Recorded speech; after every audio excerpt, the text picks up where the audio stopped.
Assalamualaikum warahmatullahi wabarakatuh. Perkenalkan, nama saya Thalia Desti Maharani dengan NPM 21170511017. Di sini saya akan menjelaskan tentang materi keempat, yaitu tentang perangkat input dan output. Input dan output ini adalah salah satu fondasi utama dalam memahami bagaimana sebuah sistem komputer ini berinteraksi dengan dunia luar. Tanpa adanya subsistem input dan output ini, komputer hanyalah sebuah mesin yang terisolasi, tidak mampu menerima pemerintah dari pengguna atau menyajikan bagaimana hasil pemrosesannya. Kemudian konsep dasar dari input dan output ini, gimana kalau input ini adalah proses data atau instruksi dimasukkan dari lingkungan eksternal ke dalam memori utama komputer. Perangkat input ini tugasnya mengonversi informasi dari format yang bisa dipahami manusia, seperti sentuhan, suara, atau tulisan, jadi sinyal digital yang dapat diproses dan disimpan oleh komputer. Kemudian, output ini adalah proses di mana hasil pemrosesan data dikirimkan dari komputer ke dunia luar. Perangkat output ini mengubah sinyal digital dari komputer kembali ke format yang dapat dipahami oleh manusia, seperti visual, audio, maupun cetakan atau perangkat lain. Untuk klasifikasi perangkat input-output ini sangat bervariasi dalam fungsi dan bentuknya. Contoh perangkat input yang pertama ada keyboard, di mana fungsinya ini untuk memasukkan teks, angka, perintah. Kemudian mouse, ini digunakan untuk navigasi grafis, memilih objek, melakukan interaksi dengan antar muka pengguna grafis atau graphics user interface. Kemudian ada mikrofon yang mengubah gelombang suara menjadi sinyal listrik yang dapat didigitalkan untuk rekaman atau pengenalan suara. Kemudian ada scanner, pemindai. Ini tugasnya mengonversi dokumen fisik atau dokumen gambar menjadi representasi digital. Kemudian ada webcam atau kamera web, menangkap gambar atau video secara real time untuk komunikasi atau recording. Kemudian ada touchscreen, layar sentuh. Ini perangkat hybrid yang berfungsi sebagai input, mendeteksi sentuhan, dan output, menampilkan informasi. Kemudian ada joystick atau gamepad, digunakan untuk lebih sering untuk gaming, untuk kontrol presisi. Kemudian ada digitizer atau graphic tablet, ini untuk menggambar atau menulis tangan secara digital. Kemudian untuk contoh klasifikasi perangkat output ini yang sering kita jumpai, pertama tentu aja monitor atau layar. Monitor atau layar ini perangkat visual utama untuk menampilkan teks, gambar, video, resolusi, dan kualitas warna, sangat penting. Selanjutnya ada printer, menghasilkan salinan fisik atau hard copy dari dokumen digital.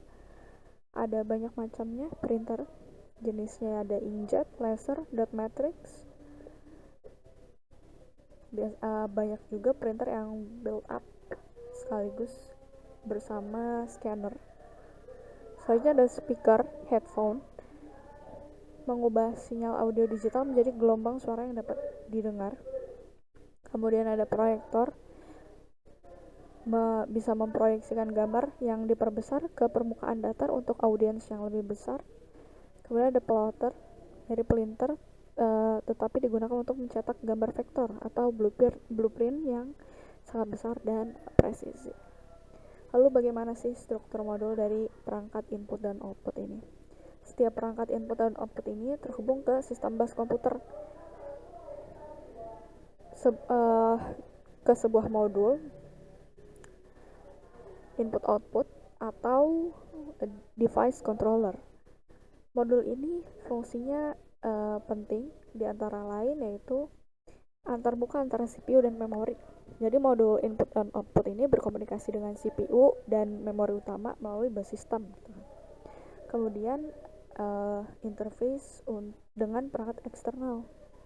Modul ini punya logika dan buffer untuk berkomunikasi langsung dengan perangkat input dan output tertentu.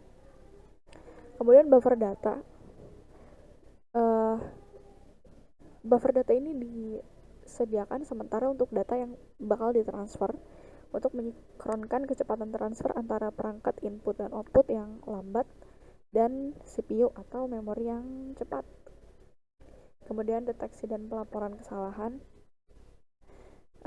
Tugasnya ini nanti mendeteksi kesalahan perangkat, misalnya kertas macet di printer, nanti akan dilaporkan ke CPU. Kemudian ada kontrol dan status, di mana kita bisa mengelola perintah dari CPU ke perangkat, misalnya start untuk print, terus melaporkan status perangkat, misalnya ready to print atau sebagainya. Kemudian ada menerjemahkan alamat logis yang digunakan CPU ke alamat fisik yang dipahami oleh perangkat input output. Kemudian untuk teknik pengendalian dari input dan output sendiri ini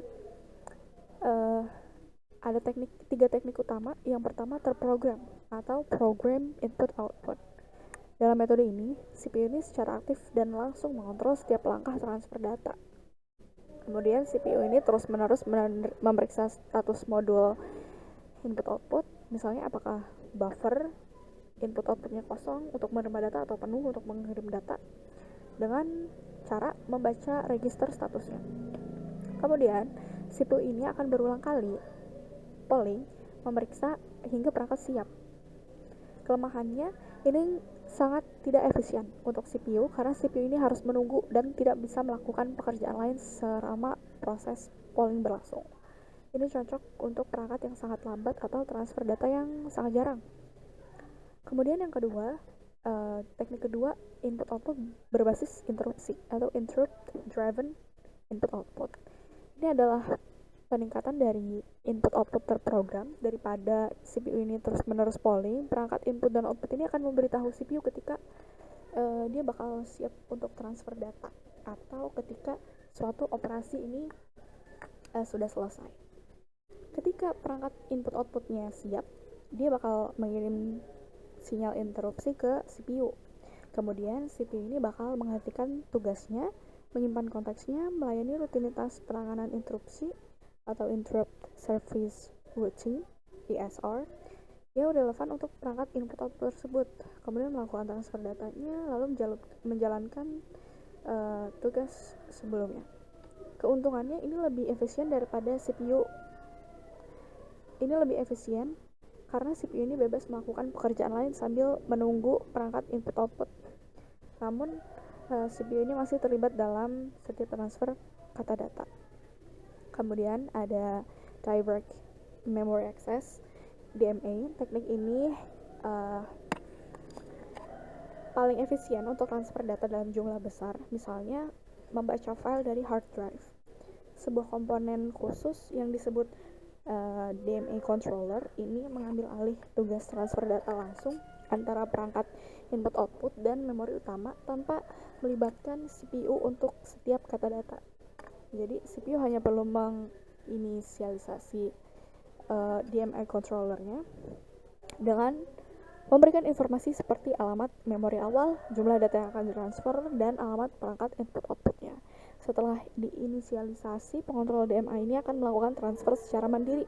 Setelah transfernya selesai, DMA ini akan mengirimkan interupsi ke CPU untuk memberitahu bahwa tugasnya sudah selesai. Keuntungan dari teknik ini adalah membebaskan CPU sepenuhnya selama transfer data dan meningkatkan kinerja sistem secara signifikan. Kemudian saluran input output atau channelnya dan prosesor dari input outputnya.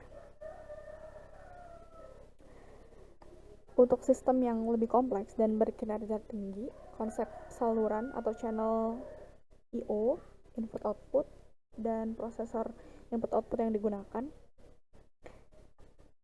ada arsitektur yang lebih canggih daripada DMA controller itu. Jadi channel input output ini komponen yang lebih canggih daripada DMA controller, punya instruksi sendiri yang bisa dieksekusi secara independen dari CPU utama.